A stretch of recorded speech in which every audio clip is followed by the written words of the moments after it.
Salve, salve, como é que vai? Eu vamos reagir ao vídeo A história de Pop Playtime capítulo 3 do Core. Vamos lá.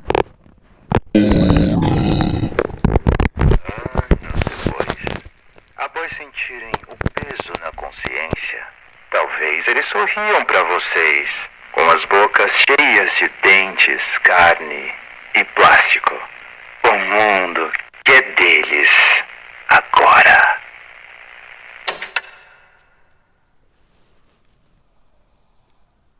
E finalmente chegou o grande dia. Estou aqui hoje para contar para vocês a história de capítulo 3 de Pop Playtime. Seguindo o que fizemos com o capítulo 1 e 2, eu já expliquei a história desses dois jogos e a gente está trazendo bastante teorias aqui no canal. Então hoje eu vou trazer todas as coisas que envolvem este jogo. Tem muita coisa interessante para falar aqui hoje que eu decidi demorar um pouco mais para a gente trazer mais informações para vocês e também condensar melhor esta história e explicar cada coisa que está acontecendo no seu devido lugar. Então pessoal, já deixa o gostei, se inscreve no canal, ativa o sino pra vocês não perderem nada do que tá acontecendo aqui. São 2 vídeos novos todos os dias, vocês não vão se arrepender. Muito obrigado já por estarem assistindo. Pega uma água, senta num lugar confortável, ou fica na sua cama, ou fica aí de boa, onde quer que você esteja, e vem aqui comigo ver o capítulo 3 de Pop Playtime e entender toda a sua história.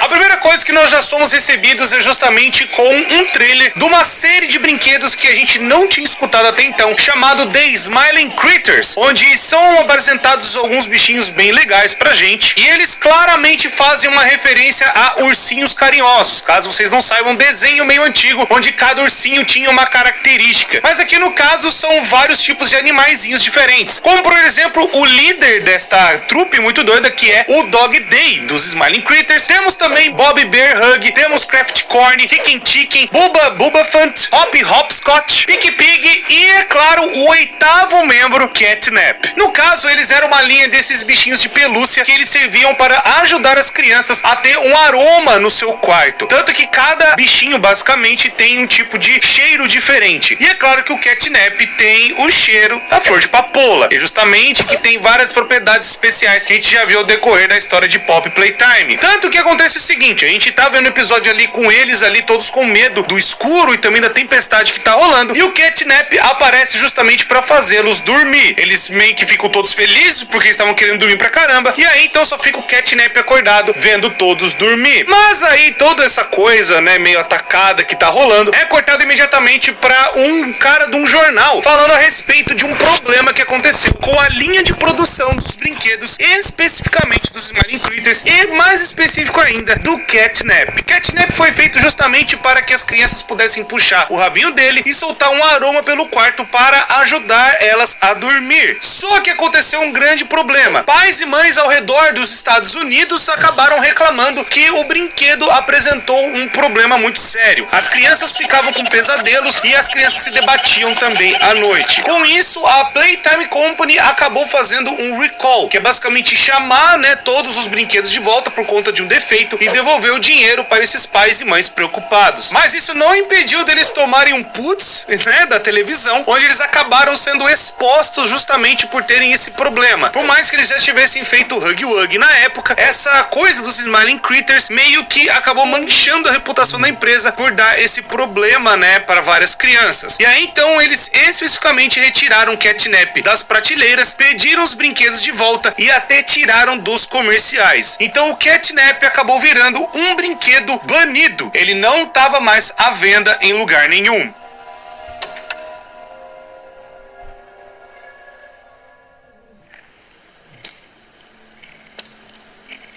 Aí a gente... Esse aqui é a primeira versão do jogo, não é?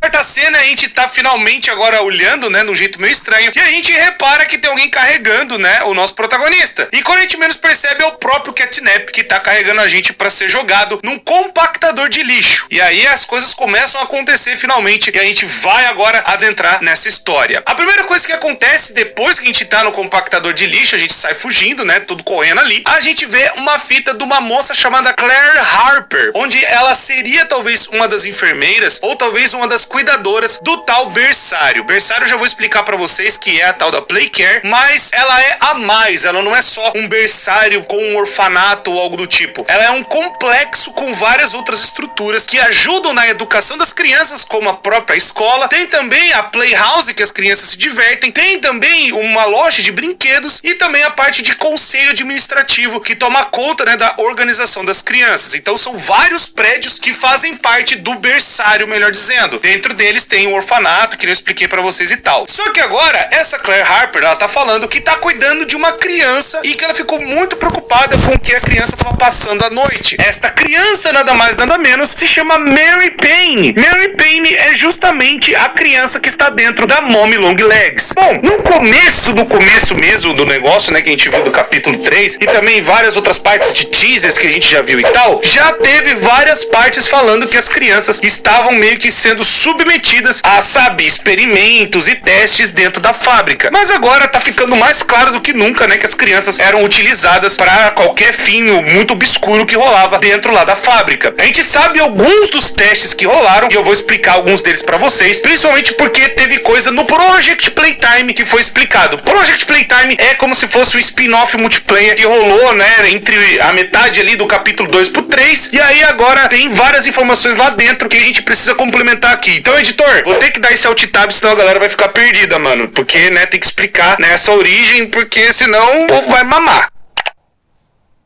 O Project Playtime, ele pode ser considerado o Pop Playtime 0. O que eu quero dizer com isso? Ele até antes do capítulo 1, 2 e 3 terem acontecido. Isso porque a gente tá dentro da fábrica e vai para alguns lugares limpar algumas zonas que tem, sabe, coisas específicas pra gente poder pegar e fazer ali a ligação da energia ou pegar partes de algum brinquedo que seriam utilizados, sabe, pro Leif Pierre, falar, ó, pega aqui pra gente poder limpar essa área. Mas tem um grande problema. Dentro dessa área tem um bicho muito grande que foi um brinquedo uma época, né? E ele foi montado justamente para facilitar toda a parte da fábrica poder funcionar e fazer algumas tarefas específicas para economizar o dinheiro de alguns funcionários. Essa iniciativa de trocar funcionários por esses brinquedos gigantes ficou conhecida como Bigger Bodies Initiative, onde justamente eles acabaram pegando alguns brinquedos e aumentando eles de tamanho para ficarem gigantes e assim poderem fazer o trabalho de, sei lá, 5, 10, 15 pessoas. Tanto que até agora nós temos o conhecimento de que essa iniciativa muito insana acabou fazendo os seguintes brinquedos: o Hug Wug, que a gente viu no capítulo 1, a Kissy Missy, que a gente viu no capítulo 2, a Mommy Long Legs, que a gente viu também no capítulo 2, e o Boxy Boo, que a gente viu no Project Playtime, e também, aparentemente, os Smiling Critters e o Catnap. Mas eu vou chegar daqui a pouco nisso. O que eu quero dizer é que eles acabaram fazendo com que alguns dos brinquedos deles ficassem do tamanho gigantão. Tem também o PJ Plugapillar, que acabou passando, né, pela Bigger Bodies, e muito provavelmente o Bunzo Bunny também, que foi outro bicho lá do capítulo 2 que a Mommy Long Legs acabou fazendo ali de arrasta. Então esses bichos, eles meio que serviam para justamente fazer algumas tarefas lá dentro da fábrica, e justamente quem fez esta pesquisa é o Dr. Holland Sawyer, onde ele é apresentado mais lá no Project, falando, né, que ele fez esse negócio. Então o Catnap é mais um que passou pela Bigger Bodies e acabou virando, né, esse bicho bizarro gigante. E aí então a fumaça do Catnap, que foi colocada dentro dele, fazia meio que as crianças do berçário dormir, mas algumas crianças ficavam, sabe, completamente atormentadas. A mesma coisa, sabe, do brinquedo que acabaram sendo, sabe, recolhidos. Mesma coisa aconteceu dentro do orfanato que a própria Claire Harper tá falando na fita, que é a primeira que a gente acaba encontrando. O que eu quero dizer é, parece que o Catnap é antes, e meio que parece que tem uma data específica que o Catnap ele pode ter surgido. Aparentemente estão falando que é 1991, ou pelo menos no começo dos anos 90. Continuando aqui, a gente vai caminhando um pouquinho mais, né, nessa parte da empresa e chegamos a ver um telefone tocando. E quando a gente atende, tem uma personagem nova nessa história. Na verdade, o personagem que é chamado de Ollie. Ollie vai tentar nos auxiliar durante todo o capítulo, falando algumas informações importantes do que está acontecendo, mas também ele tenta nos guiar para ajudar a Pop. Tudo que ele está fazendo é justamente voltado para Pop, para tentar fazer com que ela consiga o seu plano a dar certo. Eu quero dizer que Ollie, por mais que a galera tenha teorizado ou falado que seria o Elliot de alguma forma, isso não parece ser verdade, pois justamente a Pop conhece o Wally e o Wally conhece a Pop, sabe? Talvez o Wally seria algum outro tipo de brinquedo, ou talvez alguma coisa, sabe, mais da parte de segurança da fábrica. Talvez eles até tentaram terceirizar essa parte. E quem tomava conta da parte de segurança é um dos principais funcionários da empresa, que se chamava Leith Pierre. Inclusive, trazendo, né, esse cara por ser tão importante, no meio do capítulo 2 pro 3, também tivemos outra coisa além do Project Playtime que eu tenho que também colocar aqui. Tivemos o ARG de Pop Playtime. Eu já trouxe com mais detalhes sobre o que foi esse ARG, mais as coisas interessantes e também as mais importantes desse ARG, mas o que foi revelado lá dentro é: quem tinha o acesso daquele computador era o acesso do próprio Leith Pierre. Não sabemos se foi o Wally que acabou pegando essas informações, por ele ser talvez ali um assistente ou algo do tipo, mas nós sabemos que é o acesso do Leith Pierre, que é o chefe de segurança. E o que dá a entender é que, como ele era o chefe de segurança, ele era os olhos de Elliot Ludwig, onde, sabe, tudo que estava acontecendo dentro da fábrica era registrado por Leith Pierre. Então tudo que a gente acabou vendo de VHS, de todas as coisas que a gente acabou, sabe, passando nessa fábrica muito doida, foi registrado por esse cara. Tanto que ele era não só a parte de câmeras, mas a parte também de gatilhos de segurança para ativar portas, para fazer as coisas funcionarem do jeito mais organizado e também seguro, para a galera não descobrir os segredos de dentro da Playtime Company. E parece que o Wally tem acesso a esse sistema, pois toda vez que o Wally vai ligar, o Wally acaba falando de muitas coisas. Ele parece que tá vendo a gente em alguma sala ou em algum canto. Não sabemos onde é ainda, não sabemos se a gente vai encontrar com ele ou ele vai ser essa voz misteriosa, mas nós sabemos que ele é um aliado. Pelo menos no capítulo 3 ele tá mostrando ser um cara de boa, e ele vai nos ajudando, né, e guiando sobre a parte da fábrica. Então ele pode ser sim algum assistente, tipo o próprio Leith Pierre. E no ARG de Pop Playtime, que é muito importante a gente colocar aqui, é que teve também a revelação de qual criança está dentro do Catnap. A criança que foi revelada lá dentro, inclusive vai ter uma fita que vai falar o nome dela também, é uma criança chamada Theodore. Theodore, ele recebia visitas constantes dos funcionários para fazer os testes e tudo mais, e aparentemente o Theodore também recebia a visita de uma outra coisa muito importante, que é o protótipo. O protótipo, pelo que está se mostrando, seria o grande inimigo, né, de todos esses brinquedos, e o protótipo 1006 seria um cara de grande conhecimento e que acabou virando alguma coisa muito absurda. E tanto que o 1006 acabou fazendo muito a cabeça, né, do próprio Catnap para justamente servi-lo e também segui-lo para onde quer que ele fosse. Mas o que a própria Ollie vai falar é que o Catnap, ele é um servo devoto do 1006. Ele adora o 1006 por justamente o 1006 ter salvado a sua vida. O 1006 acabou tirando sua parte de poder andar, entregando um pedaço dele pro Catnap poder continuar existindo. Talvez alguma coisa assim que fez o Catnap ser o Catnap, melhor dizendo. Então o que o pessoal acabou, né, ainda utilizando o Catnap, mas talvez as pessoas não sabiam disso. Mas o Wally sente a gente poder pegar toda a fumaça da parte que tá na direita e ir pra esquerda. O que quer dizer isso? Eles vão colocar toda a parte da produção das fumaças, né, e para colocar mais na parte de baixo, para não só liberar o acesso para os laboratórios, mas também para jogar esse gás fora, para eles poderem continuar avançando e fazer o roteamento de energia, para eles poderem continuar indo mais para baixo, para poder matar o 1006. Então a gente tenta fazer as coisas, vai achando as paradinhas, acha a tal da mão roxa, e nesse capítulo tem um negócio interessante que a gente vai poder trocar de mão. A gente vai poder finalmente ter várias opções de mãos diferentes, né, um inventáriozinho pra gente poder andar por aí. Tanto que isso é graças ao Grab Pack 2.0. Quando estamos fazendo, né, esse roteamento de energia, parece que tá tudo indo bem, tudo tranquilo,